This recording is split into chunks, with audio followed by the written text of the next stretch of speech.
ధనుర్మాసం. ధనుర్మాసం అంటేనే రవి ధనుర్రాశిలో ప్రవేశించినప్పుడు దాన్ని ధనుర్మాసం అంటమనేది మీ అందరికీ తెలిసిందే. అయితే రవి ఎప్పుడైతే ఇప్పుడు వృశ్చిక రాశి నుంచి డిసెంబర్ 16వ తేదీ ధనుర్రాశిలోకి ప్రవేశించనున్నాడు. ఇక్కడి నుంచి మనకి మరి రంగరంగ వల్లికలతో మహిళలందరూ కూడా ఈ ధనుర్మాసాన్ని స్వాగతిస్తూ ప్రారంభించడం అన్నట్టయితే మరి వివిధ రాశులకి ఇలాంటి రంగవల్లులు ఆనందకరంగా ఉన్నాయా? ఏ రకంగా ఉన్నాయి? అంటే రవి యొక్క గోచార మార్పు వల్ల ద్వాదశ రాశుల వారికి ఎలాంటి ఫలితాలు ఉండబోతున్నాయో ఒకసారి తెలుసుకుందాం. మేషరాశి వారికి భాగ్యస్థానంలోకి రవి ప్రవేశించడం అనేది జరుగుతుంది.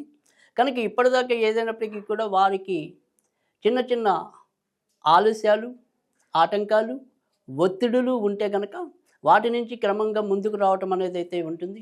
నాన్నగారి వైపు నుంచి వారికి ఏమైనా రావాల్సినవి ఉన్నా కానీ, లేదా నాన్నగారి అభివృద్ధి విషయంలో కొంత మంచి మార్పులు రావడానికి కూడా ఈ ప్రవేశం అనేది, గోచార ప్రవేశం అనేది వారికి మేలు చేయటం అనేది కూడా జరుగుతుంది. ఇంతేకాకుండా ఎవరైతే మరి రాజకీయ రంగంలో ఉన్నవారికి, తర్వాత మరి ప్రభుత్వ ఉద్యోగాలు చేసే వాళ్ళకి కూడా ఉన్నంతలో మరింత మేలు జరగడానికి కూడా అవకాశాలు ఎక్కువగా కనిపిస్తున్నాయి.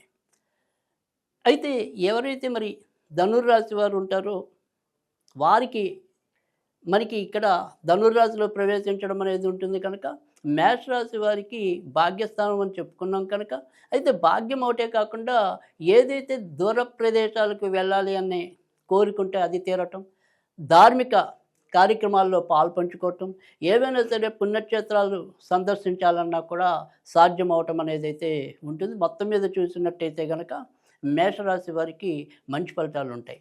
వృషభ రాశి వారికి మరి రాశిలోకి రవి ప్రవేశించడం వల్ల డిసెంబర్ 16వ తారీఖు నుంచి ఏ రకంగా ఉండబోతోంది అంటే కనుక వీరు కొద్దిగా ఇబ్బంది పడే సూచనలు అయితే ఉన్నాయి. నాన్నగారి ఆరోగ్యం తరచూ మార్పులు సంభవించడానికి అవకాశాలు ఎక్కువగా కనిపిస్తున్నాయి. మరి ఎప్పుడు ఇంట్లో ఉండగలుగుతారో, ఎప్పుడు ఆసుపత్రులకు సందర్శించాల్సి వస్తుందో తెలియని అయోమయంగా కొంత నాన్నగారి పరిస్థితి ఉండవచ్చు. అలాగే నాన్నగారు ఇప్పటికీ ఏదైనా సరే వ్యాపారాల్లో వాటిలో ఉంటే కనుక అక్కడ కూడా మందస్థితి చోటు చేసుకోవచ్చు. కనుక నాన్నగారు అటువైపు ఉండే బంధువుల పరంగా కొంతవరకు ఇబ్బందులు ఏర్పడటం అనేది అయితే ఉంటుంది. అయితే మీరు ఏదైనా సరే ఇప్పటికే మీ భూములు కానీ, ఇల్లులు కానీ ఏదైనా సరే అమ్మకానికి పెట్టినట్టయితే కనుక వాటి విషయంలో ఖచ్చితంగా ముందుకు వెళ్ళటం అనేది అయితే కనిపిస్తోంది. మిథున రాశి.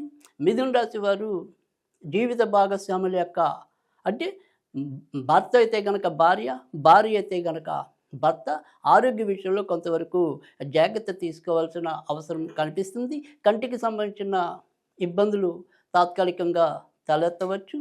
అయితే ఇతరత్ర మాత్రం మంచి పెరిగే సూచనలు అయితే ఎక్కువగా ఉన్నాయి. కొత్తగా ఉద్యోగం రావాలని కోరుకున్నా కూడా, వాటికి సంబంధించిన ప్రయత్నాల్లో ఉన్నా కూడా ఆ ప్రయత్నాలన్నీ కూడా ముందుకెళ్ళే పరిస్థితి అయితే కనుక ఎక్కువగా కనిపిస్తోంది. కర్కాటక రాశి. కర్కాటక రాశి వారికి అయితే కనుక ఏదైతే మరి డిసెంబర్ 16వ తారీఖు నుంచి రవి యొక్క గోచార మార్పు వల్ల చాలా విషయాల్లో మంచి ఫలితాలు ఉన్నాయి. ముఖ్యంగా 6వ ఇంట్లో రవి గోచారవశత్తు సంచరించడం వల్ల వృత్తి ఉద్యోగాల్లో గౌరవ మర్యాదలు పెరుగుతున్నాయి. అన్ని విధాల్లో ఇప్పటిదాకా మానసికంగా ఒక ఒత్తిడి ఎదుర్కొంటే కనుక దాని నుంచి ముందుకు రావటం అనేది అయితే కనిపిస్తుంది.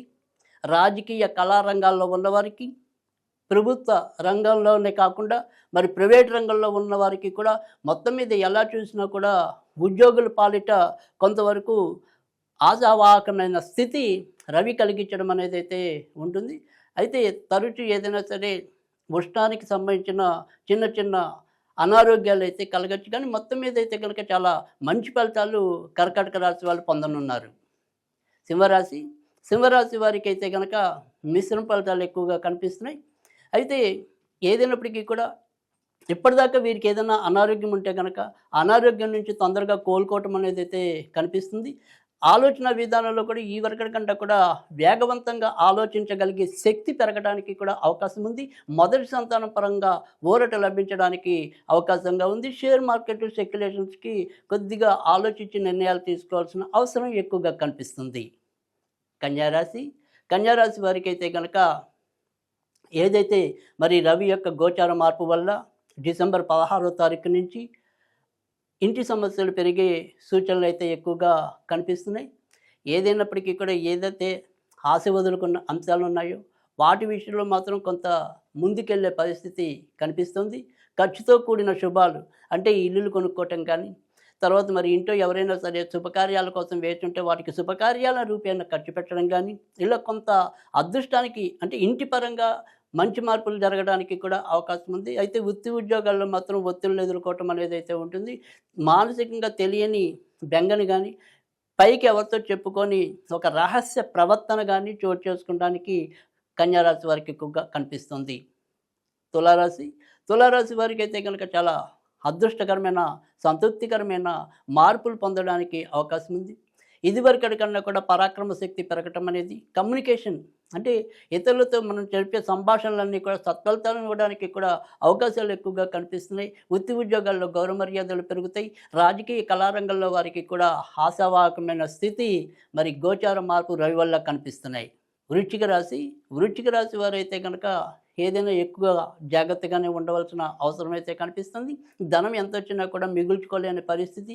కంటికి సంబంధించిన విషయాల్లో కూడా అజాగ్రత్త పనికిరాదు. తరచూ ఏదైనా సరే కంటికి సంబంధించిన విషయాల్లో ఇబ్బందులు తలే పరిస్థితి అయితే కనిపిస్తుంది. సంతానపరంగా మాత్రం అభివృద్ధి పొందటం అనేది ఉంది. అయితే గవర్నమెంట్ అంటే ప్రభుత్వ ఉద్యోగాల్లో ఉన్నవారికి మంచి జరగడానికి అవకాశం ఉంది. అలాగే ఉద్యోగ ప్రయత్నాల్లో ఉన్నవారికి మాత్రం కొంత మంచి భవిష్యత్తు అయితే కనిపిస్తుంది. ధనుర్రాశి. ధనుర్రాశిలోనే ప్రస్తుతం మరి రవి ఉండటం వల్ల దీన్ని ధనుర్మాసం అని అంటున్నాం. అయితే ధనుర్మాసంలో మరి ఏదైతే రవి జరిగే మేలు ధనుర్రాశికి అయితే కనుక ఖచ్చితంగా మంచి అనేది ఎక్కువగా కనిపిస్తుంది.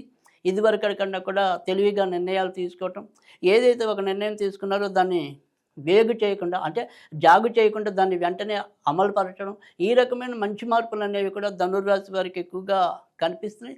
తర్వాత ఎప్పటి నుంచో రావాల్సినవి కానీ, తర్వాత ఇన్నాళ్ళు మీరు ఏదైతే ఒక కలల పరిస్థితి ఏదైతే ఒకటి పెట్టుకున్నారో దాంట్లో అది సాకారమయ్యే దిశగా వెళ్ళటం అనేది కూడా ఎక్కువగా కనిపిస్తుంది. కనుక ధనుర్రాశి వారికి ఆశావాహకమైన స్థితి అయితే కనిపిస్తుంది. మకర రాశి. మకర రాశి వారికి మరి అష్టమ అధిపతి లాభస్థానంలో సంచరించడం వల్ల ఇప్పటిదాకా బయట నుంచి మనకి రావాల్సినవి ఏమైనా ఉంటే కనుక అవి రావటం అనేది అయితే జరుగుతుంది. తర్వాత ఖర్చుతో కూడిన శుభాలు జరగడానికి అవకాశం ఉంది. నాన్నగారి ఆరోగ్య విషయంలో జాగ్రత్త తీసుకోవాలి. తర్వాత నాన్నగారి వైపు నుంచి మనకి రావాల్సిన వాటిలో ఏదైనా ఉంటే కనుక ఇబ్బంది ఎదుర్కొనే సూచనలు అయితే ఎక్కువగా కనిపిస్తున్నాయి. కుంభరాశి. కుంభరాశి వారికి అయితే కనుక ఖచ్చితంగా మంచి మార్పులు ఎక్కువగా కనిపిస్తున్నాయి. లాభస్థానంలో రవి, ఇప్పటికే ఇతర గ్రహాలు కూడా మంచి స్థితిలో ఉండటం వల్ల మనం గత కొద్ది కాలంగా చెప్తున్నాం. ప్రస్తుతం అయితే తాత్కాలికంగా ఏలినాటి శని ప్రభావం నుంచి కొంత ముందుకొచ్చి పనులు అయ్యే విధానంలో కుంభరాశి వారికి అనుకూలత అనేది ఎక్కువగా కనిపిస్తుంది. ఇది కొత్తగా ఉద్యోగం కోసం ప్రభుత్వ ఉద్యోగాల కోసం ప్రయత్నించే వాళ్ళు కానీ, ప్రైవేటు ఉద్యోగాల కోసం ప్రయత్నించే వాళ్ళు కానీ వారు కూడా ఖచ్చితంగా లబ్ధి పొందే సూచనలు అయితే ఎక్కువగా కనిపిస్తున్నాయి. వివాహం కావటం లేదని ఎవరైనా సరే రాహుకేతుల వల్ల ఇబ్బంది పడుతున్న వాళ్ళైతే కనుక అనుకోకుండా ఆ వివాహాలు కుదుర్చుకునే ప్రయత్నాలు కూడా బలపడడానికి ప్రస్తుతం రవి యొక్క మార్పు వీరికి దోహదం చేస్తుందని చెప్పడంలో సందేహం లేదు. మీనరాశి. మీనరాశి వారైతే కనుక ఖచ్చితంగా వీరికి కూడా ఎక్కువ శాతం మంచి ఉంది. మరి గోచార రీత్యా ఎప్పుడైనా సరే రాజ్యస్థానంలో రవి సంచరించడం వల్ల చాలా మంచి పరిస్థితులు ఎదుర్కొంటారు. కనుక వీరికి కూడా ఉద్యోగపరంగా అయితేనేమి, స్వతంత్ర వృత్తుల పరంగా అయితేనేమి ఎక్కువ లాభం పొందే పరిస్థితులు అయితే ఎక్కువగా కనిపిస్తున్నాయి. నాన్నగారి వైపు నుంచి ఏమైనా రావాల్సి ఉంటే కనుక పొందడానికి కూడా అవకాశాలు ఎక్కువగా కనిపిస్తున్నాయి. ఇప్పటిదాకా ఏదైనా సరే పర్మనెంట్ కాకుండా ఆశపడుతున్న ఉద్యోగులు ఎవరైనా ఉంటే కనుక అనుకోకుండా ఏదైనా సరే వారికి పర్మనెంట్ అయ్యే సూచనలు కూడా ఎక్కువగా కనిపిస్తున్నాయి. కనుక మొత్తం మీద చూసినట్టయితే కనుక మీనరాశి వారికి కూడా మంచి ఫలితాలు ఉన్నాయి. అయితే ఈ ద్వాదశ రాశుల ఫలితాలు మరి రవి విధంగా ఎవరికి ఏ రకంగా ఉన్నాయో మనం చెప్పుకున్నాం. అయితే ఏదైనా సరే ఈ మాసంలో ముఖ్యంగా మరి రవి కోసం బాగున్న రాశులైనా సరే, బాగుండని రాశులైనా సరే ఏ రకమైన ఫలితాలు పాటించడం వల్ల మంచి జరుగుతుంది అంటే కనుక ఎప్పుడైనా సరే మనం రవికి సంబంధించినంత వరకు రత్నం ఏదైనా ధరించాలి అంటే కనుక కెంపు అనే రత్నం ధరించాల్సి ఉంటుంది. ఇక ఇతరత్ర మనం రవి కోసం చేసే దోష పరిహారాలు ఏవైతే ఉంటాయో వాటిలో మనం గోధుమ రవ్వ, పంచదార కొద్దిగా ఆదివారాలు అప్పుడప్పుడు ఏదైనా సరే చెట్టు లేదా మొక్క మొదల వేయటం వల్ల కూడా మంచి ఫలితాలు వస్తాయి.